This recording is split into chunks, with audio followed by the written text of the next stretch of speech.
सुबह बखैर, सलाम सुबह। प्रोग्राम जागो लाहौर के साथ मैं हूं इस प्रोग्राम के मेजबान सिद्रा मुनीर। उम्मीद है आप सब लोग जहां कहीं भी होंगे बिल्कुल ठीक ठाक होंगे। नाज़रीन, शहर लाहौर में वबा को फैलने से रोकने के लिए मजीद इलाकों में स्मार्ट लॉकडाउन का फैसला किया गया है, जिसमें गुलबर्ग, डिफेंस, गुलशन रावी, गार्डन टाउन, अंदरून शहर की गलियों समेत 8 इलाके बंद किए जाएंगे। दूसरी जानिब पहले से स्मार्ट लॉकडाउन के तहत बंद किए गए इलाकों को खोलना भी शुरू कर दिया गया है। अनारकली धोबी घाट की गली नंबर 10 को कोरोना मरीज ना होने के बायस खोल दिया गया है। नाज़रीन, मौजूदा हालात हर किसी के लिए ही परेशानी का बायस बन चुके हैं। कुव्वते खरीद बुरी तरह से मुतासिर हुई है और महंगाई आसमान तक जान पहुंची है। फ्लोर मिल्स ने आटा महंगा किया, किसी ने कोई एक्शन न लिया और अब नान भाइयों ने रोटी की कीमत 10 रुपए करने की तैयारियां शुरू कर दी हैं। मुतल्लिका इदारे कुछ भी करने से गुरेजा हैं और मार्केट में मनमानियां जारी हैं। आज के प्रोग्राम में हम मौसम की भी बात करेंगे। मानसून का आगाज होने जा रहा है। वासा ने शहर को डूबने से बचाने के लिए क्या तैयारी कर रखी है, नकासी आपकी बेहतरी के लिए क्या कोई इकदाम किए गए हैं, इस हवाले से भी प्रोग्राम में डिटेल डिस्कशन होगी। आगे बढ़ते हैं। तालीम के मैदान से खबर यह है कि 10वीं जमात के नताइज का ऐलान सितंबर से कबल ही कर दिया जाएगा। वजीर हायर एजुकेशन राजा यासिर हुमायूं कहते हैं कि तलबा इत्मीनान रखें, परेशान बिल्कुल ना हो। मजीद क्या कहते हैं, आतिफ परवेज बताएं। वजीर हायर एजुकेशन ने 10वीं जमात के नताइज के बारे में ऐलान कर दिया। कहते हैं 10वीं जमात के नताइज सितंबर से कबल आ जाएंगे, तलबा परेशान न हो। कोरोना के बायस पर्चों की चेकिंग रुकी हुई थी। मैट्रिक के जो रिजल्ट्स हैं वो 3 माह के अंदर उनका रिजल्ट आ जाना चाहिए सितंबर में। और जो डिले की वजह है वो आप सबको पता है कि ऑलरेडी पेपर्स जो है वो लिए जा चुके थे, लेकिन मार्किंग के लिए जब भेजे तो कोविड का प्रॉब्लम शुरू हो गया और फिर रोक दिया गया उनको मार्किंग करने से। अब इस हफ्ते जो कैबिनेट कमेटी ऑन कोविड है, इंशाल्लाह वो इजाज़त दे देगी मार्किंग रिज्यूम करने की और फिर विद इन 90 डेज जो है हम रिजल्ट्स भी दे देंगे। राजा यासिर हुमायूं ने कहा कि नताइज लेट होने से दाखिले भी ताखीर का शिकार होंगे। तमाम कॉलेजेस और जामियात को देर से दाखिलों के बारे में हिदायत जारी कर दी गई हैं। हमने हायर एजुकेशन के जो इंस्टीट्यूशंस हैं उनको डायरेक्ट कर दिया है कि जो डिलेज आ रहे हैं रिजल्ट्स में उनको मद्देनज़र रखते हुए अपनी एडमिशन पॉलिसी का ऐलान करें। डेट्स वगैरह जो है इस तरह तय करें कि मैट्रिक के रिजल्ट आने के बाद ये एडमिशन्स हों। हर चीज़ थोड़ी आगे चली जाएगी और लेकिन स्टूडेंट्स को परेशानी नहीं होगी इंशाल्लाह। पंजाब भर में 10 लाख से ज्यादा तलबा 10वीं के नताइज के मुंतजर हैं। लाहौर में 2,75,000 तलबा ने इम्तिहान दे रखा है। चेयरमैन लाहौर बोर्ड के मुताबिक लाहौर में 27 मार्किंग सेंटर्स कायम कर दिए गए। कैमरा टीम के साथ आतिफ परवेज, लाहौर न्यूज। नाज़रीन, रिपोर्ट आपने देखी है। इसी हवाले पे मजीद बात करने के लिए नुमाइंदा लाहौर न्यूज आतिफ परवेज हमारे साथ मौजूद है। आतिफ परवेज, बताइएगा कब तक इम्तिहानात का ऐलान होने का मतवक्के है? समरी जो है वो हायर एजुकेशन डिपार्टमेंट की जानिब से जो है कबीना कमेटी बराए जो कोरोना है उसको भिजवाई गई है। और जो जैसे वजीर बराए आला तालीम राजा यासिर हुमायूं बता रहे थे कि इस हफ्ते जो है उसकी मंजूरी मिलने का इम्कान है, तो उसके बाद जैसे ही मंजूरी मिलती है तो ये मार्किंग शुरू हो जाएगी। और इस हवाले से अगर तालीमी बोर्ड के इंतजाम की बात की जाए तो तमाम बोर्ड ने जो है वो इंतजाम मुकम्मल कर लिए गए हैं। मार्किंग सेंटर जो हैं वो कायम कर लिए गए हैं और वहाँ पर कैमरे भी लगा दिए गए हैं। और उसके साथ साथ दीगर जो कोरोना के हवाले से SOPs हैं, जिसमें समाजी दूरी है, मास्क है, सैनिटाइजर का इस्तेमाल है, इस हवाले से तमाम SOPs जो हैं वो तैयार हैं। और सिर्फ इंतजार है कि जैसे ही कबीना कमेटी बराए कोरोना है उससे मंजूरी मिलती है तो मार्किंग का आगाज हो जाता है। और इस हवाले से राजा यासिर हुमायूं का भी कहना था कि तलबा परेशान ना हो, इत्मीनान रखें और उनके जो इम्तहानात हैं वो पर्चे वो जल्दी चेकिंग की हो जाएगी और नताइज का भी ऐलान कर दिया जाएगा। और इस हवाले से राजा यासिर ने भी ऐलान किया था और जो तालीमी बोर्ड के सरबराहान हैं उनका भी कहना है कि अगर इसी हफ्ते इजाजत मिल जाती है तो 3 महीने से पहले जो है वो पर्चे चेक हो जाएंगे और उनके नताइज जो है वो जारी कर दिए जाएंगे। और अगर पंजाब भर में हमें ये भी बताइए कि मैट्रिक के अभी कुछ प्रैक्टिकल्स रहते थे तो उनका क्या बनेगा? प्रैक्टिकल्स होंगे या फिर उनके पेपर्स की मार्किंग की बुनियाद पर उनको प्रैक्टिकल के नंबर्स पे मिल जाएंगे बच्चों को? जी, अगर प्रैक्टिकल्स की बात की जाए तो ये जो है राजा यासिर ने भी इसको वाज़ेह किया था और पहले भी इस हवाले से जो है गाइडलाइन दी गई थी कि प्रैक्टिकल मुनक्किद नहीं होंगे।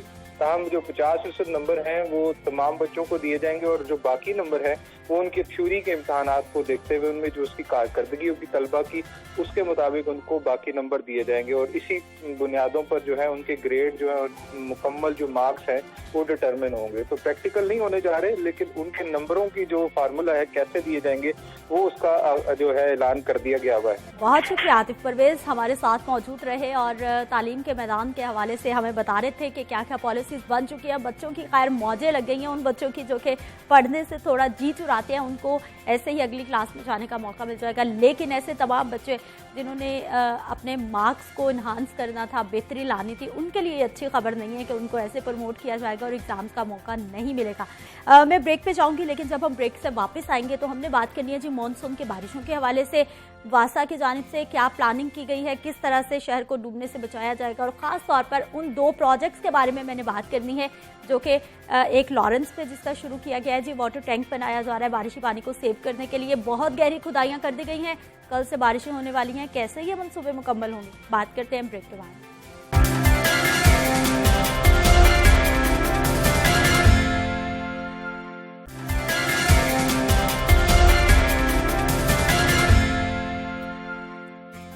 प्रोग्राम में एक बार फिर से आपको खुश आमदीद कहते हैं। नाज़रीन, कुछ बात करेंगे लाहौर शहर के कोरोना के केसेस। हमने देखा है कि दिन ब दिन बढ़ भी रहे हैं, लेकिन जो क्रिटिकल पेशेंट्स हैं उनकी तादाद में कमी भी वाक़ई हो रही है। गुज़िश्ता रोज़ भी CEO न्यू अस्पताल डॉक्टर असद असलम साहब हमारे साथ मौजूद थे, इन तमाम मामलात को देख रहे थे। उनकी जानिब से यही खुशखबरी सुनाई गई थी कि कोरोना ने तकरीबन लाहौर शहर में बैक गियर लगा लिया, लेकिन उसके बावजूद हमने देखा है लाहौर शहर में स्मार्ट लॉकडाउन किया जा रहा है ताकि इस तसलसल को, इस चेन को ब्रेक किया जाए और कोरोना वायरस के फैलाव को कम से कम किया जा सके और इसे रोका जा सके।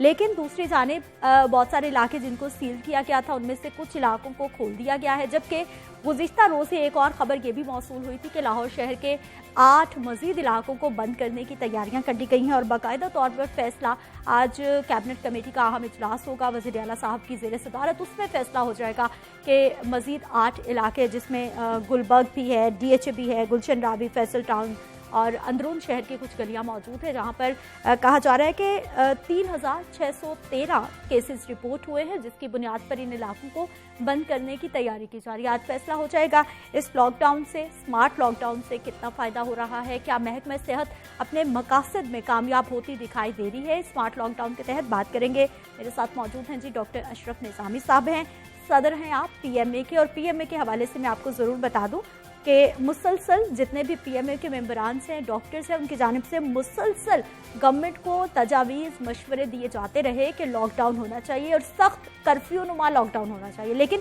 स्मार्ट लॉकडाउन हो गया है। डॉक्टर साहब, प्रोग्राम में आपको खुश आमदीद कहते हैं, कैसे हैं आप?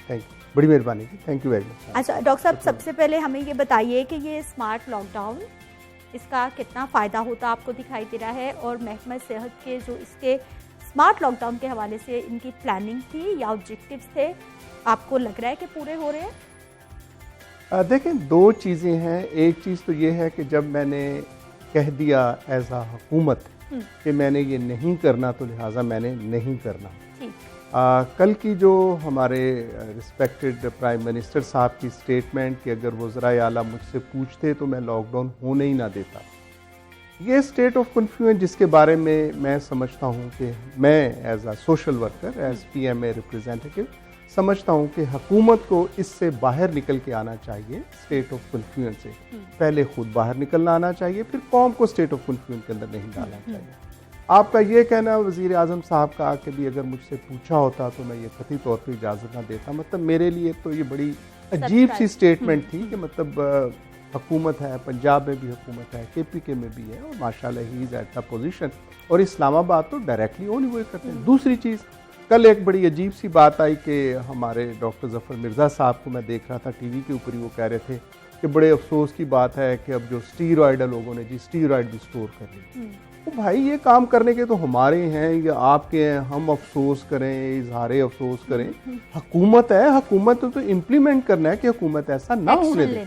जो गैर कानूनी काम हो रहा है, जो गैर इरादी तौर पे या इरादी तौर पे लोग कर रहे हैं, हुकूमतों को रिलीफ देना लोगों के साथ, और इस किस्म की हरकतें और बातें नहीं होने देनी चाहिए। तीसरी चीज़, मैं मतलब just a build, I am very much on your question, don't think कि मैं आपका क्वेश्चन को स्किप कर रहा हूँ, लेकिन उसको बिल्ड करने की खातिर कि हुकूमत को अपने हुकूमती इक़दामात की खातिर जो डे 1 से हम कहते हैं कि writ of the government is important, तो उसके लिए मैं अपना ये बनाना चाहता हूँ। एग्जैक्टली, उसको मैं करूँगी, वो मिसिंग रही है। अब उसके साथ आके कि अब हुकूमत ने जो ये फैसले किए हैं कि जी प्लांट ट्रायल कर रहे हैं, पहले आया कि जी हम इसकी इजाज़त देंगे, इसकी इजाज़त नहीं देंगे, एकदम से हवा फैली कराची से कि जी ये अब जो ब्लड ट्रांसफ्यूजन की खातिर जो करके दे रहे हैं प्लाज्मा, तो ये प्लाज्मा इज अ रेजोल्यूशन, मतलब इम्प्रेशन ये दिया गया, इनकलाब आ गया और अल्हम्दुलिल्लाह पाकिस्तान ने कर दिया। उस वक्त भी मैंने गुजारिश की थी कि जावेद अकरम साहब के साथ हमने चाइनीज़ दोस्तों से साथ मीटिंग की और उन्होंने बताया कि ये फरवरी के अंदर लैंसेट एक हमारा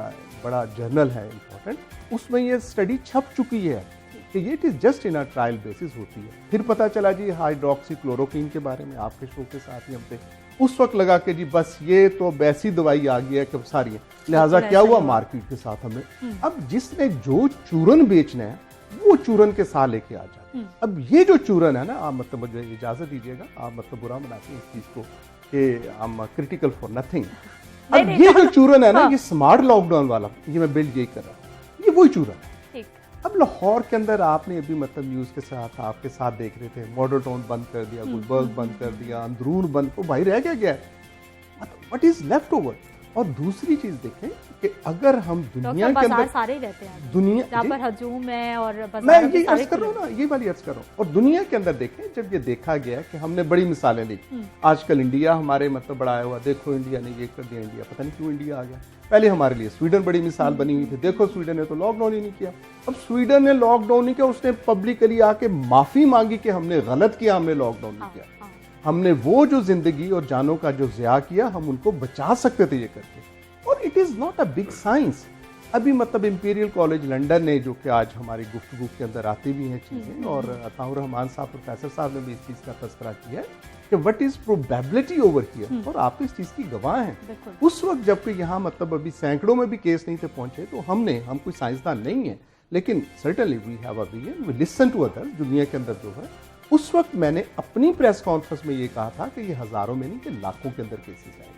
अब ये तो नहीं खुदा न खास्ता कोई तेरी तो जुबानी है, मतलब कह सकती है डॉक्टर साहब आपने ये बात की है, हम तो तब से प्रोग्राम कर रहे हैं जब ये वायरस सिर्फ चाइना में था एग्जैक्टली। तो ये जो स्मार्ट लॉकडाउन का लेके, अब अगर प्रिसाइजली मैं आपके साथ ये आंसर करना चाहूँ तो उसके अंदर गुजारिश ये है आइदर वी डू और वी डोंट, मतलब स्टेट ऑफ कंफ्यूजन के अंदर चीजों को नहीं रखना। चलें डॉक्टर साहब इस पे मजीद भी बात करते हैं हम जरूर के चलें। डॉक्टर साहब को लग रहा है कि कंफ्यूजन नहीं होनी चाहिए, चलें थोड़ा बहुत तो फायदा होगा, उस पे भी बात करेंगे। ये अलग बात है, मजीद ये थोड़ा बहुत फायदे 8 इलाके जो हैं मजीद सील करने की तरफ गवर्नमेंट जा रही है, तैयारियां कर ली हैं। इमरान मलिक प्रोग्राम में आपको खुश आमदीद कहते हैं। हमें ये बताइए कि कौन कौन से मजीद 8 इलाके हैं जिनको सील करने की तैयारियां हैं, और कब से उम्मीद की जा सकती है कि उनको स्मार्ट लॉकडाउन के तहत बंद किया जाएगा? बहुत शुक्रिया सिदरा, चूँकि इस वक्त क्योस पाया जा रहा है पूरे शहर में, और 17 जून को जिस दिन 21 इलाकों की 61 गलियां बंद की गई, ब्लॉक्स बंद किए गए, उसी दिन ये जो रिपोर्ट है इसको तैयार कर लिया गया था। मगर पहले जो है वो इसका देखा जाना था कि किस तरीके से इसको स्मार्ट लॉकडाउन किया जाए, इसको बंद किया जाए। इसलिए कि पहले आपका पूरा शहर जो है वो लॉकडाउन था, तो उसमें आपको इलाके जो है पूरे इलाके भी सील करने में आसानी होती है, मगर चलते फिरते शहर को स्मार्ट लॉकडाउन करना मुश्किल होता है। और अब जो सूरत हाल ये है कि 8 जो इलाके हैं वो बड़े पोश इलाके हैं, जिसमें गुलबर्ग, DHA, आपका फैसल टाउन, गार्डन टाउन, गुलशन रावी, वाल सिटी अथॉरिटी, ये तमाम जो इलाके हैं ये आपके बहुत बड़े इलाके हैं, जिसमें 10,59,000 की आबादी और रहायशी मुकीम है वहाँ पे। और वहाँ पर बाकायदा तौर पर उन्होंने उनके घरों की फरिश्तें बनाई हैं, उनके घर बताए गए इन इलाकों के कि ये इस इलाके में जो है वो इतने घर हैं, इतने लोग हैं, इतनी फैमिलीज़ हैं। ये तमाम तर जो है सूरत हाल इसको कवर करने के लिए, क्योंकि आपके सामने ही रोज़ाना के केसेस जो हैं वो बढ़ रहे थे, क्योंकि हमने सरकार की रिपोर्ट को देखना होता है। वैसे तो प्राइवेट भी होते होंगे, मगर सरकार की रिपोर्ट यही बताती थी, अदाद शुमार यही बताते थे कि रोज़ाना मुतासरा जो मरीज़ हैं कोरोना से, उनकी तादाद बढ़ती जा रही है। मगर कल एक आपने ही खुशखबरी जो अभी आप अपने प्रोग्राम में बताई कि तादाद कम होनी शुरू हो गई है, मगर अभी ये तादाद इसलिए कम नहीं हुई कि इन इलाकों में स्मार्ट लॉकडाउन किया गया है। तादाद इसलिए कम है कि ये पीछे, क्योंकि अभी 14 दिन बाद जाके पता चलेगा 30 जून को कि छोटे इलाकों को स्मार्ट लॉकडाउन करने के बाद और बड़े इलाके जो जिनका इम्कान आज जाहिर हो रहा है कि आज रात को इनको बंद किया जाएगा, तो किस तरह से बाजार भी शामिल है इन इलाकों में, क्या कोई बड़ी मार्केट? इस हवाले से बाकायदा डिटेल में आज कैबिनेट कमेटी की मीटिंग है तकरीबन आफ्टरनून में, उसमें ही सारा फैसला मसला सामने आ जाएगा और इसकी SOPs 144 भी इन इलाकों के लिए लगाई जाएगी कि दाखिली खारजी रास्तों को किस तरह से कॉर्डन ऑफ करना है, किस तरह से इनको बंद करना है, किस तरह से रहायशियों को बाहर जाने और अंदर आने के लिए प्रॉपर इनके हवाले से भी SOPs तैयार किए जाएंगे। डॉक्टर साहब, कुछ थोड़ा बहुत फायदा और फिर वही बात कि अगर स्मार्ट लॉकडाउन है तो इसका असर क्या हमें आने वाले एक हफ्ता हो गया आज मुकम्मल स्मार्ट लॉकडाउन में, तो आने वाले चंद दिनों में मजीद हमें 14 दिन के बाद पता चलेगा इसका रिजल्ट, या फिर अभी से भी हम कह सकते हैं कि कुछ बेहतरी है? देखिए, मेरा मानना ये है कि हमें एक जो एक्सपेरिमेंटल स्टेट ऑफ माइंड है ना, या स्टेट ऑफ माइंड, इस किस्म का उससे निकल आना चाहिए, तो यानी ईजाद करना चाहिए। ये खाम-खा की करके कि एक मोज़ज़ ने कह दिया है कि मैंने नहीं करना, अब उसको जस्टिफाई करना भी है और फिर साबित ये करना है कि नहीं देखें हमने तो नहीं किया। आई थिंक कि मैं तमाम मुअद्दबाना तरीके से कि इस स्टेट ऑफ माइंड से निकल के आना चाहिए। अभी हमारी प्रैक्टिकली ये हुकूमत के लिए जो मसाइल जो हमारे दोस्त बता रहे थे, हाउ इट इज़ डिफ़िकल्ट कि एक इलाके को कर रहे हो, पुलिस हमारे पास पहले नहीं है, रेंजर्स हमारे पास पहले तादाद कम है, सिक्योरिटी लॉ इन्फोर्समेंट एजेंसीज हमारी पहले ही बिल्कुल ऐसी हैं, हेल्थ इस्टेब्लिशमेंट्स हमारी वैसी अल्लाह के फजल, और SOPs क्या आ रहे हैं जी, एक घर में से एक बंदे को निकलें, वो भाई कौन एक बंदा कर रहा है और कौन सा क्या है? हमारे पास इधर ही आपके शो में वजीर साहब ने एक फरमाया था कि हमारे पास तो स्टैटिस्टिकल डाटा ही नहीं है। अब अगर हालत हमारी ये है कि we do not have the statistical data, तो ये कौन सी मॉडर्नाइजेशन की तरफ जा रहे हैं कि उसके साथ एक बंदे को हम इजाज़त दे देंगे और फिर फलां चीज़ें खोल देंगे, फलां चीज़ें नहीं खोल देंगे। तो मैं again with all my due respect to all the officials और हुकूमत के सारे अकाबरीन के साथ कि खुदारा इसके लिए फ़ैसला करें, अपनी ज़िंदगी आसान रखें, लोगों की ज़िंदगी आसान रखें। वो एक जो भाषण हम सुनते थे कि जी हमें दिहाड़ीदारों की बड़ी फिक्र है, दिहाड़ीदार फलाना हो जाएगा, लो पॉवर्टी लाइन हो जाएंगे, 34% इंडिया के अंदर बड़ी मुसीबत पड़ गई है ना। तो क्वेश्चन इज कि जितनी बता रहे हैं कि ये सारी चीज़ें बंद होंगे तो वहाँ के दिहाड़ीदार क्या सरमायादार बन जाएंगे? It is not going to happen. So take the decision, amicable किस्म के डिसीजंस लें जो डूएबल हों, प्रैक्टिकेबल हों और लोगों के साथ भी कायम भी रहें। जी, फिर उस पे कायम भी रहें। मैं चलें, अब आप कह रही हैं तो ठीक है, बिल्कुल दुरुस्त आपने कहा कि उस पर कायम भी रहें। आई एग्री, बिल्कुल 100% आपने दुरुस्त। इलाके डॉक्टर साहब को लग रहा है कि ये या प्रॉपर होना चाहिए या फिर नहीं होना चाहिए, ये आधा तीतर आधी बटेर वाली जो कहानी है ये बीच में नहीं होनी चाहिए। पहले जो स्मार्ट लॉकडाउन इलाकों को बंद किया गया 61 मकामात को, उनमें से कुछ गलियों को खोल दिया गया, क्या पहले मालूम नहीं था कि वहाँ पर कोरोना केसेस नहीं है या फिर इक्का दुक्का हैं वो भी नेगेटिव हो चुके हैं? देखिए सिद्रा, बात डॉक्टर साहब की ठीक है, मगर इस वक्त हिजानी कैफियत है कि रात को डिसीजन होता है। जिस दिन ये 15 जून को प्रेस कॉन्फ्रेंस हुई 12 बजे 12:15 बजे, तो उस वक्त हुकूमत की तरफ से जो ऐलान किया गया था उसके लिए आपकी जो इस्टेब्लिशमेंट है वो तैयार नहीं थी। उनके पास ये प्रेजेंटेशन मौजूद नहीं थी, उनके पास मैपिंग तो मौजूद थी मगर इन गलियों का डाटा मौजूद वैसे नहीं था जिस तरह से पहले से होना चाहिए था। और ऐलान के 2 घंटे बाद 3 घंटे बाद तब बता देते कि जी फलां फलां इलाके की गलियां सील की जाएंगी या इस तरह से होगा। दूसरे दिन रात को 12 बजे जो है वो लॉकडाउन हुआ और उसकी पूरी तैयारी की गई और लम्हा बा लम्हा हम इस्टेब्लिशमेंट के साथ चलते रहे कि अब क्या होगा, अब कैसे होगा। ये पहले तैयारी नहीं की गई थी। वैसे मैपिंग पे वो उन्होंने वैसे ही ब्रॉड बता दिया था इसका कि ये ऐसे ऐसे ये इलाके हैं, मगर अब की सूरत हाल के मुताबिक ये जब मैपिंग की गई 2 दिन में तैयारी की गई तो इन इलाकों को निकाला गया हेल्थ से केसेस लेकर के एक इलाके में कितने केसेस हैं, तो उसमें बताया गया कि मॉडल टाउन में इस वक्त 1300-1400 के करीब केसेस हैं, फलां DHA में इस वक्त 1800-1900 के करीब जो केसेस हैं तकरीबन। अब ये यहाँ पे ये इतनी आबादी है, अगर हम एक गली को बंद करते हैं तो दूसरी गली वाला इतराज़ करेगा, अगर हम एक ब्लॉक को बंद करते हैं तो दूसरे फेज वाला इतराज़ करेगा कि जी मेरे फेज में इतने कम केसेस हैं। नहीं होना चाहिए अगर गवर्नमेंट फैसले कर रही है, इसलिए ही तो गलियां खुल रही है ना कि वो कहते हैं जी हमारी गली में कोई केस ही नहीं तो आपने बंद क्यों किया हुआ है, हमें तो अपना काम जो रूटीन के मुताबिक करने थे, हम तो SOPs फॉलो कर रहे हैं। अब सूरत हाल ये है कि इसमें एक चीज में देखिए फैसला किसने, क्या मैंने कर रहा है फैसला? ये तो कि मैं अब आपके टीवी चैनल पे आया हूँ तो ये मैंने फैसला करना, आज ही 11 बजे तक मैं इतने बैठा हूँ। इज इट माई मेरा ये नहीं है, ऐसा हो नहीं सकता। बैठिए मैडम, तो इन्होंने फैसला नहीं करना, इनको प्लान दिया उसके तहत लोगों ने नहीं, खुदारा इस चीज की खातर कि जो मेरे लिए बेहतर है, जो कैप्टन ऑफ द शिप है वो गवर्नमेंट है, गवर्नमेंट ने करना। अब कल आपने भी सुनी होगी, आपने डेफिनेटली भी सुनी होगी मैम कि मैडम यास्मीन राशिद फरमा रही थी कि लॉकडाउन का बहुत फायदा हुआ। ओ भाई अगर फायदा होगा तो फिर कर दो, फिर किसने मना किया? और आपने जिनका नाम लेके ये फरमाया कि जी लाहौर के अंदर बड़ा नीचे आ रहा है, मतलब लुक एट द टेस्टिंग कि टेस्टिंग कितनी है, जाके देखो कि बेड कैपेसिटी कितनी है। अब कहते हैं जी वेंटिलेटर तो मौजूद है लेकिन बेड मौजूद नहीं है। अब ये जो इश्यूज हैं, अब इश्यूज को जब तक मैं एज एन इशू नहीं लूंगा मैं सही फैसला भी नहीं कर सकता। जस्टिफिकेशंस अपनी जगह सारी चीज होंगी, अल्लाह करे कि ऐसा हो, खुदा करे। वो जो मैंने इंपीरियल कॉलेज का आपके लिए बताया, और वो कोई साइंसदान या कोई मतलब इतने बड़े वली अल्लाह नहीं है कि उनको गैब का इल्म आ जाता है।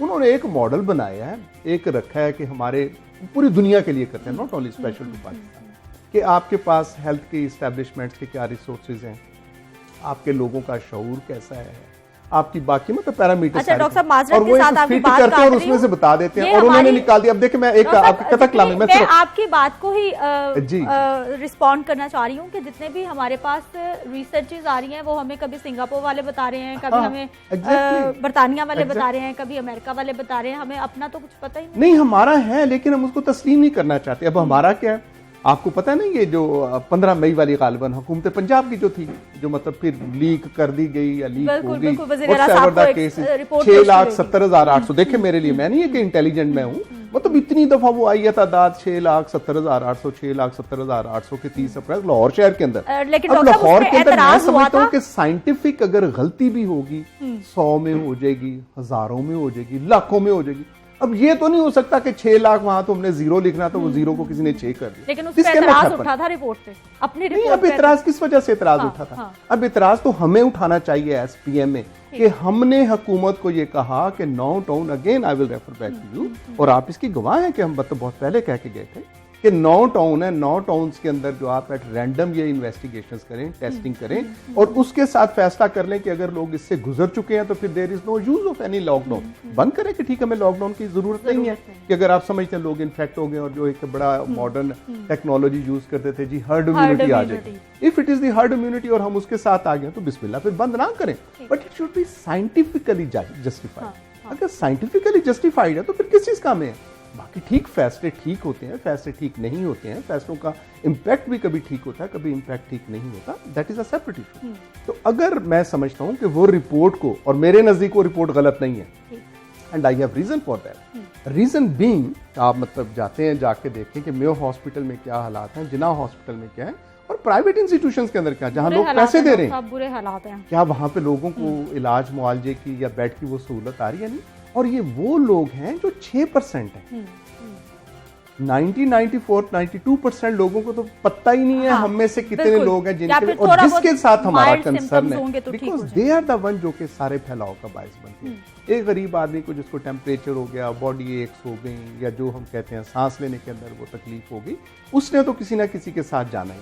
अब टू सम एक्सटेंट वो अपने आप को आइसोलेट कर लेगा और the compelled to be isolated. लेकिन वो बंदा जिसको कुछ नहीं है but he is a carrier, तो ये सबसे बड़ा हमारा नुकसान है, जिसकी खातिर हम समझते हैं कि लॉकडाउन। इमरान, स्मार्ट लॉकडाउन और फिर 1 हफ्ता आज मुकम्मल हो गया है स्मार्ट लॉकडाउन का, मुझे ये बताइए कि कितने लोगों के घर में राशन पहुंचा है, गरीब गुरबा, और अब अंदरून के इलाके जब बंद होंगे वहाँ पर मेरे मजदूर भाई भी हैं, वहाँ पर रिक्शा ड्राइवर्स भी हैं, वहाँ पर डेली वेजर भी हैं जिनको इलाके से निकलने की इजाज़त नहीं मिलेगी, उनको काम करने की इजाज़त नहीं है। किसी एक घर में राशन पहुंचाया जिला इंतजामिया? देखिए इस तरह, चूँकि ये तमाम जिम्मेदारी जो है वो जिला इंतजामिया और टाइगर फोर्स के जिम्मे थी, और इस वजह से टाइगर फोर्स तो सोशल मीडिया में है ना, वो तो अभी तक ग्राउंड में, वो तो बाहर सोशल मीडिया से अभी निकली नहीं है। अब ये सारी सूरत हाल ऐसे है कि अभी तक तो कोई ऐसी बात सामने नहीं आई, क्योंकि पहले भी कहा गया था कि जो मुस्तकीन होंगे वो बता देंगे तो उनके घर में इस हालत। अच्छा इमरान, अब मामला हमें और देखने वालों को ये भी समझाइए कि दानिश अफजाल साहब जो कि DC लाहौर हैं, उनकी जानिब से कहा गया था कि जिला इंतजामिया की जिम्मेदारी है ये, और ये राशन पहुँचाएंगे घरों में जिस दिन स्मार्ट लॉकडाउन किया जा रहा था। तो फिर क्या फंड्स नहीं है, मुखैर हजरात ने मदद करनी है, या फिर गवर्नमेंट पैसा दे रही है कि आप लोग लोगों की मदद करो? मसला क्या है, क्यों नहीं हो रहा? देखिए सिद्रा, फिर मैं बताऊंगा आपको कि इस वाले से जो है ज़िला इंतज़ामिया की मुकम्मल तौर पर ये ड्यूटी है और उन्होंने ये ड्यूटी करनी है, मगर कब करनी है?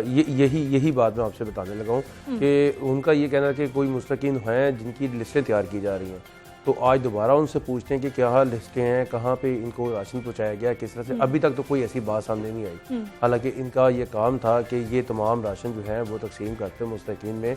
अभी तक कोई ऐसी बात जो है वो किसी भी मोहल्ले में किसी भी क्योंकि इदारों के रवैये इमरान हमें पता है कि राशन बाद में तकसीम होता है, वीडियोस, फुटेजेस, पिक्चर्स हमें पहले मौसूल होती हैं। बिल्कुल बिल्कुल बिल्कुल ये ऐसे ही है, अस्पतालों के अंदर भी यही है कि आज मतलब प्रोफेसर साहब अगर आए, आपको पता है ना सर्विसेज हॉस्पिटल के अंदर क्या हुआ, बट हैज हैपेंड कि वहाँ यही फैसला नहीं कर सके कि ये मेडिकल का केस है या सर्जरी का केस है। 18 घंटे एक डॉक्टर बेचारा, एक बच्चा वहाँ पे बैठा रहा जिंदगी और मौत की कश्मकश पे आके, और जब उसकी सर्जरी हुई है तो इट वॉज टू लेट। जो मैं गुजारिश करता हूँ और अभी फिर मैं गुजारिश ये करना चाहूँगा that we have to look into the system. देखिए मैम कि दुनिया के अंदर ऐसा होता है कि आफात आती हैं और कौमों के अंदर जिंदगी में ये आती रहती हैं, कोई नई बात नहीं है कि आज ही कोई आफत आई है। आपने सुना होगा कि हज़रत उमर और शाम के अंदर शाम से फतह और उससे बड़ी कोई चीज नहीं थी, बैतुल मुक़द्दस को फतह किया गया था। तो हजरत उमर सफर पे जा रहे थे, वहां पे वबा फैल गई। अब रास्ते में ये फैसला करना था कि कैसे करें, क्या नहीं करें, आया जाएं या ना जाएं। यू नो कि हजरत उमर कैसे फैसले वाले थे कि जो फैसला कर लिया सो बस फिर कर लिया, जो भी होगा अल्लाह मालिक का देखी जाएगी। उस वक्त जो सहाबा इकराम और जो मतलब नबी अकरम के साथ रहना, उन्होंने कहा कि नबी अकरम ने यह फरमाया था कि जहां कोई ऐसी वबा हो वहां जाओ ना और वहां से आओ ना। बिल्कुल। तो हजरत उमर वहां से वापस मदीना तशरीफ लेके आ गए। नाउ द क्वेश्चन जो मैं आपके साथ शेयर करना चाह रहा हूँ कि हमें फैसले करते वक्त चीजों के साथ, और आती है कौमों के अंदर, ये कोई ऐसी बात नहीं, मैं नहीं समझता कि इसके अंदर कोई डिसअपॉइंटमेंट का ऐसा है कि हम मतलब मर रहे हैं या फलाना, but it is a time सही वक्त पे सही फैसले करना या कोशिश करना सही फैसलों के लिए। और ऐसी कोई स्टेट ऑफ माइंड के अंदर नहीं रहना चाहिए कि मैंने ये सोच लिया, मैं पहले फैसला करूं और मुशावरत में आपसे बाद में करूं। ये मेरा ख्याल है कि रवैया जो है उसको हमें देखने की जरूरत है। हम अगर मुशावरत, अगर हम तीन बैठे हैं इस वक्त, तो अगर हम कोई डिस्कस कर रहे हैं, मुशावरत करते हैं और ओपन हार्ट के साथ फैसला करते हैं, then we take a decision and then. अभी जैसे इमरान बता रहे हैं कि जी अब डिस्ट्रिक्ट जो है वो जाके घरों के अंदर राशन दे देगी, ये विशफुल थिंकिंग है। It is a wishful thinking. Who is going to decide about? जब हमारे पास पॉलिटिकल उसके साथ आ गया कि मैंने पॉलिटिकल गेन्स इससे क्या लेने हैं, उससे क्या मार्जिन लेने हैं, then it is entirely different. अगर अशरफ निज़ामी ने ये देखना है कि जी मैं बैठूं और मैं खाम खाई अंदर Pakistan medical association, Pakistan medical, अपना नाम भी जरा ले दूं कि देखो जी फलाना करके, चूंकि अब मैं आया हूं मौका और आपके हजारों लाखों करोड़ों देखने वाले होंगे, तो लोगों को पता चले जी निज़ामी साहब आ जाए। तो वो जब हमारे साथ फेस माइंड सेट हमारा ऐसा होगा, फिर चीजों के साथ खैर की तो। इमरान, इन इलाकों में स्क्रीनिंग भी की जा रही थी। एक रोज मैंने देखा था कि स्क्रीनिंग हुई है, उसकी हमें फुटेजेस और पिक्चर्स भी आई थी कि महकमे सेहत की टीमें स्क्रीनिंग कर रही हैं। तो अभी भी कोई मामला ऐसा चल रहा है, जिला इंतजामिया दौरे वौरे कर रही है, वहाँ पे क्या हालात क्या है? देखिए इसी तरह जैसे कि आपने पहले बताया कि कुछ गलियों को खोल दिया गया, तो स्क्रीनिंग की वजह से ही खोला गया कि उन गलियों में टेस्ट किए गए, उनके बाकायदा तौर पर टेस्ट जब नेगेटिव आए तो उन गलियों को इसलिए खोल दिया गया कि लोगों के फ़ोन जो हैं, कॉल जो हैं, क्योंकि आपका घर क्या आपका पूरा मोहल्ला डिस्टर्ब हो जाता है जब स्मॉल लॉकडाउन, कि मेरा घर अगर किसी ऐसे इलाके में आ गया, मैं स्मॉल लॉकडाउन में चला गया तो दूसरे इलाके वाले जो शहरी हैं वो आज़ाद घूम रहे हैं, वहाँ पे भी केसेस हैं। तो ये चीज़ बहुत ज़्यादा गवर्नमेंट को इस वक्त फेस करना पड़ रही है। ये भी जो 8 पोश इलाके हैं, मैं आज भी इम्कान इसलिए जाहिर किया जा रहा है कि रात को लॉकडाउन हो जाए, मगर देखें इन 8 पोश इलाकों में रहता कौन कौन है।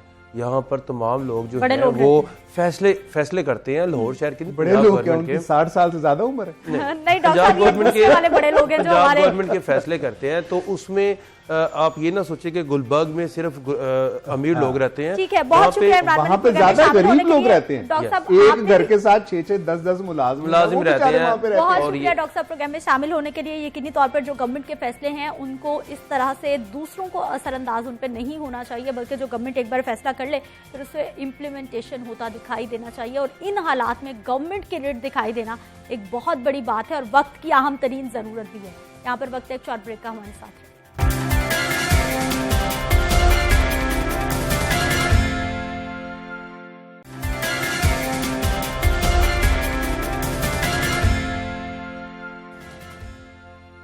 प्रोग्राम में एक बार फिर से आपको खुशामदीद कहते हैं। नाज़रीन, कुछ बात करेंगे हम लोग। पूरी दुनिया में कोरोना वबा ने पंजे गाड़े तो लोगों को घरों पर रहना पड़ा, और घरों में रहते हुए टेक्नोलॉजी में जैसे ही जिद्दत तो हम देख रहे हैं, लेकिन उसके साथ साथ नौजवानों में ऑनलाइन गेमिंग का रुझान बहुत ज़्यादा बढ़ गया है। नौजवानों का ऑनलाइन गेम्स की तरफ झुकाव उनकी दिमागी सेहत के लिए बड़े नुकसान का बायस बन सकता है। अमरीकी माहिरीन नफ्सियात के इदारे अमेरिकन साइकेट्रिस्ट एसोसिएशन की जानिब से ये इंकशाफ किया गया है कि ऑनलाइन गेम्स खेलने वाले कम सोते हैं, जिसकी वजह से थकन, ज़हनी इर्तिकाज़ में कमी, बेजारी, चिड़चिड़ापन, जल्द गुस्से में आ जाना और खुदकुशी जैसे ख्यालात उनके लिए मसाइल पैदा कर देते हैं। आलमी इदारे सेहत ने पहली मर्तबा इलेक्ट्रॉनिक गेम्स या वीडियो गेम्स खेलने की लत को बाकायदा तौर पर एक जहनी बीमारी तस्लीम कर लिया है। इदारे ने गेमिंग डिसऑर्डर को बीमारियों की ताज़ा तरीन फहरिस्त में भी शामिल किया है। नाज़रीन, मजीद हकाइक पर अगर नजर डालें तो पता चलता है कि कोरोना की वजह से ऑनलाइन गेमिंग में होशरुबा इजाफा देखने में आया है। गुज़िश्ता एक माह के दौरान मुबैना तौर पर ऑनलाइन गेम्स के यूजर की तादाद 30 करोड़ की तादाद को भी पार कर चुकी है और सिर्फ मार्च में वीडियो गेम्स पर 10 अरब अमरीकी डॉलर्स खर्च किए जा चुके हैं। फरवरी में इन गेम्स पर 88 करोड़ 30 लाख डॉलर्स खर्च किए गए थे। इस मुद्दत के दौरान ताकतवर कंप्यूटर्स के जरिए खेले जाने वाले गेम्स पर 56% इजाफे के साथ 56 करोड़ 70 लाख डॉलर्स खर्च किए गए हैं।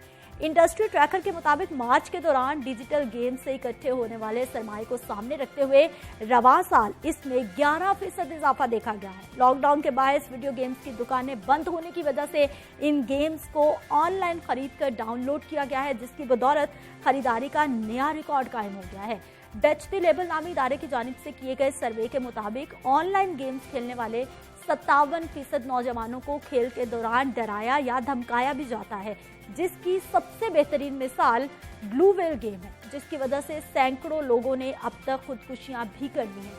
इस लत से जान छुड़ाने के लिए दुनिया के बहुत सारे ममालिक में इकदाम किए जा रहे हैं। जनूबी कोरिया की बात कर लें, जहां पर हुकूमत ने 16 साल से कम उम्र बच्चों के लिए रात 12 बजे से सुबह 6 बजे के दरमियान वीडियो गेम्स खेलने पर पाबंदी आयद कर दी है। इसी तरह चीन की बात कर लें तो वहां पर बच्चों को 1.5 घंटे से जायद और रात 10 बजे के बाद ऑनलाइन गेम्स खेलने पर पाबंदी आयद करने का कानून नाफिज किया गया है। पाकिस्तान में ऑनलाइन गेमिंग से मुताल्लिक क्या कवानीन मौजूद है, किन कवानीन की मजीद ज़रूरत है, ऑनलाइन गेम्स के इंसानी रवैये पर क्या असरात मुरतब होते हैं, ह्यूमन साइकी क्या है, ये चीज़ें किस तरह से असरअंदाज होती हैं और किस हद तक नज़रअंदाज होती हैं, इन तमाम मामलात पर आज के प्रोग्राम में हम बात करने वाले हैं। और मेरे साथ मौजूद है जी माहिर नफ्सियात उज़मा सदाकत साहिबा। उज़मा साहिबा, अस्सलाम वालेकुम, कैसी हैं आप? बिल्कुल खैरियत। अच्छा, ये जो पूरी रिसर्च आई है ये यकीनी तौर पर हैरान कुन भी है और परेशान कुन भी है। ये क्या है ह्यूमन साइकी? इतना ज़्यादा चीज़ों को ऑब्जर्व करती है, इतना ज़्यादा चीज़ों का असर लेती है? अच्छा, एक्चुअली साइंस ये बताती है कि जब भी कोई बच्चा गेम खेल रहा होता है या एडल्ट गेम खेल रहा होता है तो वो उसके ब्रेन के कुछ हिस्सों को जाके इग्नाइट करती है, जिसको हम डोपामिन कहते हैं। कि जब भी हम स्क्रीन को देख रहे होते हैं और ख़ास तौर पे हम किसी एक्टिविटी के अंदर इन्वॉल्व होते हैं तो ना सिर्फ हमारा हार्ट रेट बढ़ जाता है बल्कि हमारा पल्स रेट भी उसके साथ इंक्रीज होगा और ब्लड प्रेशर भी हमारा इंक्रीज होने की तरफ जाएगा और हमारे ब्रेन के अंदर जो डोपामीन है वो काफ़ी ज़्यादा मिकदार में डेवलप होने की तरफ जाएगा और हम फौरी तौर पे किसी न किसी बड़ी एक्टिविटी के लिए खुद को तैयार पाते हैं, हालांकि हम काउच पे बैठे होते हैं या सोफा पे बैठ के महज एक स्क्रीन के अंदर इन्वॉल्व होते हैं। लेकिन अगर आप फौरी तौर पर उस बंदे को टच करें तो वो कोई आपको रिस्पॉन्स अच्छे तरीके से नहीं देगा, आमतौर पर इरिटेटेड बिहेवियर उसका नज़र आता है। सो बेसिकली ये डोपामीन का और एड्रेनलिन का आपस में एक खेल है जो ब्रेन के अंदर एक्टिविटी को काफ़ी ज़्यादा राइज कर देता है। एंड इट्स, जैसे आपने कहा कि इसको WHO ने एडिक्शन की कैटेगरी के अंदर लेकर आए हैं। तो इसका मतलब है कि एडिक्शन, जब कोई कोकेन कर रहा होता है या कोई हेरोइन पी रहा होता है तो हमें लग रहा होता है कि अच्छा अब ये बिल्कुल टून है, इससे बातचीत करना मुमकिन नहीं और अगर बात करेंगे तो कोई मुनासिब हमें जवाब नहीं मिलेगा। लेकिन वीडियो गेमिंग के हवाले से हमारा ये तासुर है कि ये महज एक गेम है, इसको खेलने से कोई बड़ी क़यामत तो नहीं आने वाली। और ये कॉन्सेप्ट, चूँकि हम जब खेलते थे वीडियो गेम्स तो तब वीडियो गेम्स घर से बाहर मौजूद होती थी और बच्चे की कुछ देर के लिए, लड़के खासतौर पर जाकर कुछ देर गेम खेली और उसके बाद घर आ गए। अगर खेलते भी तो वो बड़ी पुरसकून गेम्स होती थी वो एकदम से। मैं तो अब ये बच्चे वीडियो गेम्स खेलते हैं उज़मा साहिबा, मेरे तो सर में दर्द होने लगता है, इतनी फास्ट चीजें हो रही होती हैं, मैं ज्यादा देर स्क्रीन को उस तरह से नहीं देख पाती। देखें, जहाँ पे और चीजें दुनिया के अंदर बहुत सारी इम्प्रोवाइज हुई हैं तो गेमिंग इंडस्ट्री जो है ये भी इम्प्रोवाइज हुई है और ख़ास तौर पे इसके अंदर एक ऐसा एलिमेंट है जो आपको जोड़े रखता है और वो नंबर्स गेम है कि आपको हमा वक्त रहता है कि अच्छा ये करने के बाद मेरा एक लेवल अप हो जाएगा, ये करने के बाद मेरा एक लेवल अप हो जाएगा, इतने स्कोर्स बन जाएंगे। तो ये जो स्कोर गेम है इसके अंदर उन्होंने डाली है साइंटिस्ट ने, जो गेमिंग के हैं, तो ये आपको जोड़े रखती है स्क्रीन के साथ और आपको आंखें जो है वो पीछे नहीं हटाने देती। अच्छा, दूसरी ये भी तो बात है ना, एक तो आपने ये स्कोर्स की और पॉइंट्स की बात की है, फिर ऐसा होता है कि आपके पास जितने ज्यादा पॉइंट्स आ जाएंगे, स्कोर्स आ जाएंगे, एक तरह की वो आपके पास मनी है, फिर आप गोल्ड खरीदते हो, फिर आप डायमंड खरीदते हो, इस तरह के बहुत सारे ऑप्शन है। किस तरह से इंसानी साइकी के साथ खेला जा रहा है? ये आप समझ लें कि आप कुछ ना किए बगैर बहुत कुछ जो है वो स्क्रीन के साथ कर रहे होते हैं, और आप वेपन्स खरीद सकते हैं उसके साथ, आप गोल्ड खरीद सकते हैं, आप एक सर्वाइवर बनने के लिए बहुत सारे लोगों को मार सकते हैं। तो ये समझ लें कि जो इंसानी ख्वाहिशात हैं उस गेम को खेलने से पहले वो कहीं ना कहीं आपको उसके अंदर पूरा करने का आपको कोई ना कोई एक रास्ता मिल जाता है, जो कि मे बी प्रैक्टिकल लाइफ में आप 2-4 लोगों को थप्पड़ नहीं मार सकते, बट जब आप गेम खेल रहे हैं तो आप किसी बंदे को भी हलाक कर सकते हैं। अच्छा डॉक्टर साहबा, हमारे यहाँ अगर आईटी की बात करें तो हम लोग जो है वो पूरी दुनिया में टॉप 10 ममालिक में हैं जो सबसे ज़्यादा सोशल मीडिया का इस्तेमाल करते हैं और ऑनलाइन रहते हैं। कंट्रोल्ड नहीं है, बिल्कुल भी कंट्रोल्ड नहीं है, जबकि बहुत सारे ममालिक की, अभी हमने चाइना की मिसाल ली है, मुख्तलिफ ममालिक की मिसालें ली हैं कि वहाँ पर कंट्रोल्ड है, रात 10 बजे के बाद बच्चों को इजाज़त ही नहीं है, लॉक लग जाते हैं। काफ़ी सोफिस्टिकेटेड सिविलाइजेशन के मसाइल हैं। हाँ। पाकिस्तान का जो बुनियादी मसले हमें नजर आते हैं वो रोटी, कपड़ा और मकान है। जब हम इसमें से निकलेंगे तो फिर हमें इस तरह की चीज़ें सूझना कोई शुरू होंगी अगर हम गवर्नमेंट लेवल पे बात करें। लेकिन जैसे एप्पल की डिवाइसेस हैं तो एप्पल की डिवाइसेस में पेरेंट कंट्रोल होता है कि वहाँ पे पेरेंट्स कंट्रोल कर सकते हैं, बट एप्पल की डिवाइसेस कितने लोग अफोर्ड कर सकते हैं पाकिस्तान के अंदर, राइट? तो इसका मतलब है कि कुछ ना कुछ हमें रोटी, कपड़ा और मकान से हटके और कुछ आगे भी जाना पड़ेगा। और हमें इन तमाम इक़दामात पे कि हमारी जो नई नस्ल है उसके क्या मसाइल हैं, वो कैसे परवान चढ़ी है, क्या चीज़ें हैं जो गवर्नमेंट लेवल पे कंट्रोल हो सकती हैं, और इसके अलावा पेरेंट्स को भी चाहिए कि वो खुद को जब बच्चे पैदा कर लें तो खुद को एजुकेट भी करें कि ये जो नौनिहाल हैं इन्हें कैसे आपने पालना है, क्योंकि ये कोई 1950 नहीं है कि आप कुछ भी नहीं करेंगे तो ये खुद ब खुद बहुत अच्छे डिसिप्लिन बच्चे बन जाएंगे। अब चीज़ें बहुत चेंज हैं। तो आपको सीखने की ज़रूरत है कि गैजेट्स का इस्तेमाल बच्चे किस हद तक कर सकते हैं, फिर क्या चीज़ें हैं जो आप बतौर पेरेंट कंट्रोल कर सकते हैं, जिसमें से टाइम एक सबसे अहम फैक्टर है कि आप वो कंट्रोल कर सकते हैं। फिर आप ऐसी डिवाइसेस दें जिसके ऊपर ऑनलाइन गेमिंग की बजाय कुछ गेम्स आप डाउनलोड कर लें और उन्हें कहें कि आप यही वॉच करेंगे। और अगर आपका बच्चा गेम्स ऑनलाइन देखने की तरफ जा रहा है तो आपका पहले कोई तयशुदा उसके साथ बात होनी चाहिए कि अगर आप ऑनलाइन गेमिंग में हैं तो मैं किसी भी टाइम पे आके ये ऑब्जर्व कर सकती हूँ कि आप क्या वॉच कर रहे हैं, और तब आप माइंड नहीं करेंगे। जब आप ये बातें पहले कर लेते हैं सारा कुछ होने से तो फिर आपके बच्चे भी थोड़ा अलर्ट होते हैं और वो थोड़ी बेहतर चीज़ें देखने की तरफ जाते हैं। अच्छा डॉक्टर साहबा, ये बताइए हमें कि जैसा कि हर चीज़ के फ़ायदे भी हैं, नुकसान भी हैं, ऐसे ही ये बहुत सारी गेम्स हैं जो बच्चों के मेंटल लेवल को बड़ा अच्छा उनको जहानत की तरफ ले जाती हैं, वो पॉलिश हो जाते हैं, लेकिन बहुत सारी गेम्स हैं जो बच्चों को तबाही पर लेके जा रही हैं। तो हमेशा जो बुराई है इंसान उसकी तरफ, ह्यूमन साइकी उसकी तरफ ज़्यादा अट्रैक्ट होती है, उसको जल्दी अडॉप्ट कर लेती है।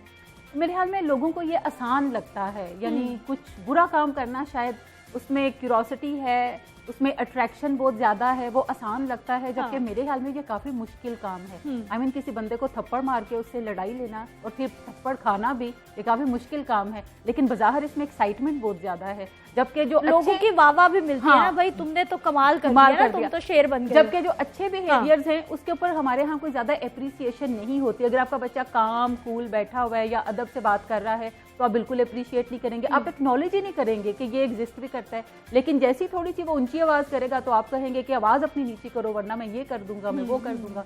तो बच्चों के अच्छे बिहेवियर जब भी वो डेमोन्स्ट्रेट कर रहे हों तो उसको ज़रूर एक्नॉलेज करें, ज़रूर अप्रिशिएट करें, उन्हें फॉर ग्रांटेड ना लें। और जब बच्चा कोई वायलेंट बिहेवियर कर रहा हो या ऐसा बिहेवियर कर रहा हो जिससे उसकी ज़ात को नुकसान नहीं पहुंच रहा और दूसरे को नहीं पहुंच रहा, तो फिर उसको इग्नोर कर दें। यानी बच्चे के हर बिहेवियर को अटेंड करने की भी ज़रूरत नहीं है, लेकिन जहां आपको लगे कि यहाँ पे ये अपने लिए कोई नुकसान क्रिएट कर रहा है या अपने किसी बहन भाई के लिए नुकसान क्रिएट कर रहा है तो वहाँ पे फौरी तौर पे इन्वॉल्व ना हो, लेकिन बाद में उससे बैठ के आराम से बातचीत करें कि ये जो आपके बिहेवियर्स हैं ये डिस्ट्रक्टिव हैं और ये हम अप्रिशिएट इसको नहीं करते। तो ग्रेजुअली कहने से चीज़ें जो हैं वो बेहतर हो जाएंगी। एक मैं अहम नुक्ता जो आप बात कर रही थी कि बहुत सारी गेम्स ऐसी हैं जो कि ब्रेन डेवलपमेंट में काम आती हैं, जैसे डिफरेंट पजल्स हैं, आपको इंटरनेट पे पजल्स मिल जाएंगे, डिफरेंट क्वेश्चंस हैं जो कि आप फिलअप कर सकते हैं, होते हैं जनरल नॉलेज के क्वेश्चंस बड़े। आप ये जो साइड है ये आपके ब्रेन को डेवलप करता है। बट अगेन मैं आपसे कहूंगी कि चाहे वो ब्रेन को डेवलप करने वाला काम है या हम एंटरटेनमेंट के लिए कर रहे हैं, टाइम उसके अंदर एक काफ़ी अहम फैक्टर है कि आप कितनी देर तक उसको देख रहे हैं।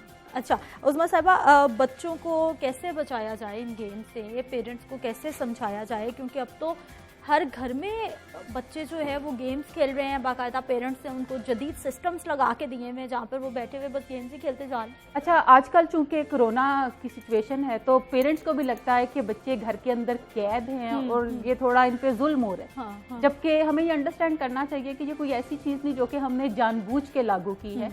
ये सभी लोग इसके अंदर से गुजरे हैं और अपने बच्चों को एजुकेट करने की तरफ जाएं कि हमें घर में क्यों रहने की जरूरत है, इसमें हमारा तहफ़्फ़ुज़ क्या है, इसमें दूसरे लोगों का तहफ़्फ़ुज़ क्या है, और उसके अलावा जो गेम्स हैं उसको कंट्रोल्ड ही रहने दें जैसा वो पढ़ाई के दिनों में करते थे। आजकल कोई घर में समर वेकेशन जैसी सिचुएशन है, पढ़ाई के दिनों में कंट्रोल्ड आप देते थे तो वैसा ही दे।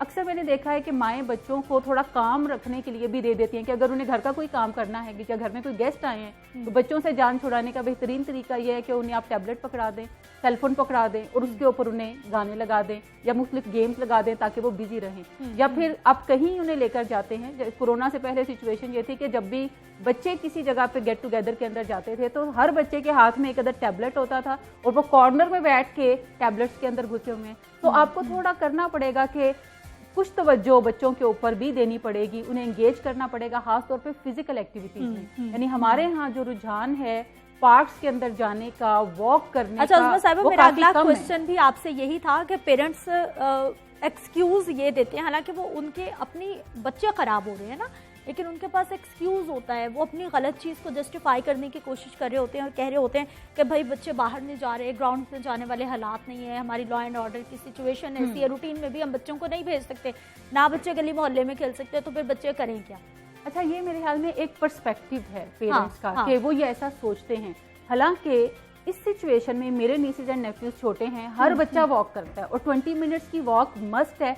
6-7 साल के हैं, कोई 3-4 साल का है, तो हर बच्चे पे 20 मिनट्स की वॉक मस्ट है। बट ऐसा तब होता है जब आप खुद भी कर रहे हो, आप खुद करते नजर आ रहे हैं, आप हेल्थ कॉन्शियस हैं, तो उन्हें भी थोड़ी सी, बल्कि वो बड़े क्यूरोसिटी में आते हैं कि आप क्या कर रहे हैं, हम वॉक कर रहे हैं, अच्छा मुझे भी वॉक करनी है। क्योंकि बच्चों के अंदर आपने एक रुझान देखा होगा, वो आपको फॉलो करते हैं, आप जो करते नजर आए वो सब कॉन्शियसली उन्हीं चीज़ों की तरफ अट्रैक्ट करते हैं और वही काम करते हुए नजर आते हैं। तो मेरे ख्याल में घर के अंदर ये जरूर रुझान, एक तो आपको हेल्थ, जो बड़े लोग हैं उन्हें भी रखना चाहिए इस सिचुएशन के अंदर पर्टिकुलरली कि वॉक जरूर करें, अब बच्चे शाम को तो बाहर निकलें। हाँ, अब बच्चे तो अम्मा अब्बा के कंट्रोल में चलें, किसी ना किसी तौर पे आप आइडियाज दे रही हैं बच्चों को, तो अम्मा अब्बा कंट्रोल कर लेंगे, लेकिन जो यंगस्टर्स हैं उनको कैसे कंट्रोल किया जाए? उन सबके पास मोबाइल है, ज़रूरत बन चुका है, अपने अपने रूम्स में है, या फिर वो कॉलेज यूनिवर्सिटी जाते हैं, मुसलसल गेम खेल रहे होते हैं। जब हम ये समझते हैं कि हम नौजवानों को अब ठीक करने की बात करें तो हमें सोचना चाहिए कि बिगाड़ा भी हम ही ने है।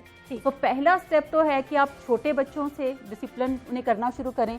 दूसरी चीज़ है कि अगर आप कोई बच्चा टीनेजर है और उसके अंदर वीडियो गेमिंग का रुझान काफ़ी ज़्यादा है, तो तब भी ये ट्रीटेबल है, ये ठीक किया जा सकता है, लेकिन आपको थोड़ा पेशेंस के साथ, सब्र के साथ, हर रोज उसके साथ कुछ ना कुछ बातचीत, हर दूसरे दिन कुछ ना कुछ बातचीत करनी पड़ेगी, कुछ रूल्स एंड रेगुलेशंस उसके साथ तय करने पड़ेंगे जिसको इवेंचुअली वो कंप्लाई करना शुरू करेगा। और मैं अक्सर कहती हूँ कि अगर आपके छोटे बच्चे हैं, 4 साल का बच्चा है और उसमें कोई एक बिहेवियर प्रॉब्लम है और आप उसको मैनेज करना चाहते हैं, तो अपने जहन में 4 माह का दुरानिया रखें कि 4 माह में ये ठीक होगा, आहिस्ता आहिस्ता चेंज होगा, एकदम से। और अगर कोई एडल्ट है, टीनेजर है, तो आप उससे कोई 1 साल 1.5 साल का जहन में रख सकते हैं, जिसका मतलब ये नहीं कि वो 1.5 साल के बाद जाके बिहेवियर चेंज आएगा। जिसका मतलब है कि हर रोज कुछ बेहतरी आपके बातचीत करने से उसके बिहेवियर में आना शुरू होगी। बट जो कंप्लीट चेंज आप चाहते हैं उसको थोड़ा ज्यादा ग्रेजुअली, उसमें टाइम लगेगा और टाइम देना पड़ेगा आपको। अच्छा उस्मा साहिबा, नौजवानों की जैसा कि हम बात कर रहे हैं कि वीडियो गेम्स और उसके बाद फिर वो जो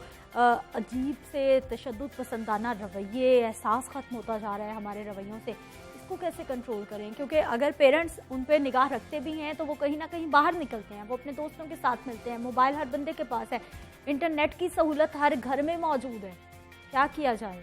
अच्छा, ये आईटी हमारी बिल्कुल आउट ऑफ कंट्रोल है। नौजवानों के अंदर जो पुरतशद्दुद वीडियो गेम्स देखने का रुझान है, ये एक्चुअली इसकी 2 साइड्स हैं। नंबर 1 तो ये है कि क्या नौजवान जो हैं वो वीडियो गेम्स देखते हैं तो उसके बाद उनके अंदर तशद्दुद का रुझान उभरता है, या ये वीडियोस ऐसे बच्चे ही देखते हैं जिनके अंदर ऑलरेडी तशद्दुद का रुझान जो है वो मौजूद है। तो दोनों साइड पे रिसर्चेस मौजूद हैं। कुछ रिसर्चेस ये कहती हैं कि नहीं, ये करने के वीडियो गेमिंग से भी ये रुझान डेवलप होता है, जबकि कोई ज्यादा रिसर्चेस इसको यानी बैक करती हुई नजर नहीं आती। ज्यादा रिसर्चेस यही कहती हैं कि एक्चुअली जिन बच्चों के अंदर वायलेंस का रुझान नेचुरली होता है, जो कि थ्रू जीन्स भी आता है, और हम अपने इन्वायरमेंट में अपने बड़ों को भी वायलेंट बिहेवियर के अंदर देखते हैं, तो हमें लगता है कि शायद ये नॉर्मल बिहेवियर है, जिंदगी ऐसे ही गुजारी जाती है, अगर कोई बात ना माने तो उसके ऊपर चीखा ही जाता है, there is no other way around. अच्छा, हमारे यहाँ ये बहुत बड़ा प्रॉब्लम है कि जो हमारे मनफी बुरे रवैये हैं उनको हमने सोसाइटी का हिस्सा बना दिया है, लेकिन अगर किसी में कोई थोड़ा सा भी अच्छा रवैया है या उसको अडॉप्ट करने की कोई बंदा कोशिश कर रहा है या उसको फैलाने की कोशिश कर रहा है, उसे हमारी सोसाइटी एक्सेप्ट नहीं करी कि भाई ये तो कोई अफलातून चीज है या कोई अजीब हमें मुझे लगता है कि नॉर्मल जो है वो नेगेटिव होना लगता है, क्योंकि आप इवाने बाला से देख लें, आम घर तक जो है एक ही रुझान है, यानी वहाँ पे चीखो पुकार सुनाई देती है, वहाँ पे कोई अदब एहतराम से बातचीत का रुझान नजर नहीं आता। तो हम लोगों ने उन्हें देख देख के तो अपने रवैयों को बदलना है। तो बहुत कम ऐसे लोग हैं जो कि अपने बिहेवियर की कमांड अपने हाथ में लेंगे और वो ये डिसाइड करेंगे कि मुझे लड़ाई नहीं लड़नी, मुझे किसी के साथ बुरे लफ्ज नहीं बोलने। और ऐसे लोग जो आपको करते हुए नजर आते हैं तो आप उन्हें बज़ाहिर दूसरे लोग अप्रिशिएट नहीं करेंगे, बल्कि वो कहेंगे कि ये तो कोई किताबी सी दुनिया में रहता है, ये तो कोई अदब अदाब की बातें करता है। उसका मतलब यह है कि ये नॉर्मल रवैया नहीं है। सोसाइटी में बड़ा उसको एक्सेप्टेंस में प्रॉब्लम होता है। सोसाइटी आम लोग जो हैं वो उसको बर्दाश्त हजम नहीं कर रहे होते, उसको एक्सेप्ट नहीं कर रहे होते कि भाई ये बंदा, वो सब गलत कर रहे हैं लेकिन जो एक बंदा ठीक कर रहा है वो कहते हैं नहीं जी ये हम में से नहीं। हाँ, लेकिन बहुत बड़ा बिहेवियर प्रॉब्लम मेरे ख्याल में वर्ल्ड इज चेंजिंग नाउ। जैसे आप देख लें कि मुल्कों के अंदर भी पहले एक दूसरे के साथ लड़ाई झगड़े का रुझान था, बट ओवर दी टाइम वो झगड़े का रुझान जो है वो आहिस्ता आहिस्ता ये लोगों ने सीखा कि ये कोई नॉर्मल चीज नहीं है। अब मुल्कों में लड़ाई का रुझान काफी कम है, अब सिर्फ घरों तक ये बात आ गई है। तो मेरे ख्याल में ये कोरोना वायरस एक ये भी थोड़ा सा डेवलप करने जा रहा है कि लोगों ने थोड़ा डिस्टेंस पे रहना है, डिस्टेंस से बात करनी है, और लड़ाई झगड़े का मौके ही आजकल बड़े कम है। तो जब हम लोग घरों से बाहर नॉर्मल निकलेंगे, घरों में लड़ाइयाँ शुरू हो गई हैं, घरों में बहुत ज्यादा लड़ाइयाँ शुरू हो गई हैं। जब निकलेंगे तो मेरे ख्याल में कुछ हालात बेहतर होंगे। अच्छा, हमें ये बताइए कि हमारे जो इदारे बने हुए हैं आईटी के हवाले से, जो कि इन तमाम चीज़ों को जिन्हें कंट्रोल करना चाहिए लेकिन वो नहीं करते, हर चीज़ को खुली छूट दे दी हुई है, उनका कितना किरदार नहीं? मेरे ख्याल में ये थोड़ा अफसोसनाक है हमारे मुल्क के अंदर कि हमारे यहाँ थोड़ा ज्यादा अफसोस, किसी भी चीज के ऊपर कोई चेक एंड बैलेंस नहीं है। हमारे यहाँ पे इंस्टीट्यूशंस मौजूद हैं, बट इंस्टीट्यूशन कर क्या रहे हैं ये हमें नहीं पता बेहसियत अवाम के। और हमारी जैसी कौम में जहाँ पर नौजवान सबसे ज्यादा हैं, तो हमें कुछ ना कुछ रूल्स एंड रेगुलेशंस जरूर वहाँ पे पड़े होंगे, लेकिन हमें उनको प्रैक्टिकली भी उसके ऊपर इम्प्लीमेंटेशन भी करनी पड़ेगी कि हमारे नौजवानों की क्या ज़रूरियात हैं, क्या चीज़ें हैं जिससे हमारी नौजवान नस्ल जो है वो खराबी की तरफ बढ़ रही है। क्योंकि नौजवानों से मेरी मुराद कोई एक दो नौजवान नहीं है, ये एक पूरी नस्ल है। बिल्कुल ठीक कह रही है। अंदर भी जब हम बात करते हैं पेरेंट्स की कि वो कहते हैं हमारे बच्चे दो चार ही बिगड़ेंगे, ये नस्ल। बहुत शुक्रिया आज़मा साहिबा प्रोग्राम में शामिल होने के लिए। यकीनी तौर पर इस तरह के जो रवैये हमारे नौजवान नस्ल में बहुत तेजी से परवान चढ़ रहे हैं, कहीं ना कहीं इदारे भी जिम्मेदार हैं जिनको अपना किरदार निभाना है, आईटी को कंट्रोल करना है। और मैं शिद्दत से चाहती हूँ कि आईटी को कंट्रोल करना चाहिए। सोशल मीडिया और ये तमाम वेबसाइट इतनी कॉमन नहीं होनी चाहिए कि हर बंदा उस तक रसाई हासिल करे। इजाज़त दीजिए, कल मुलाकात होगी। अल्लाह निगहबान।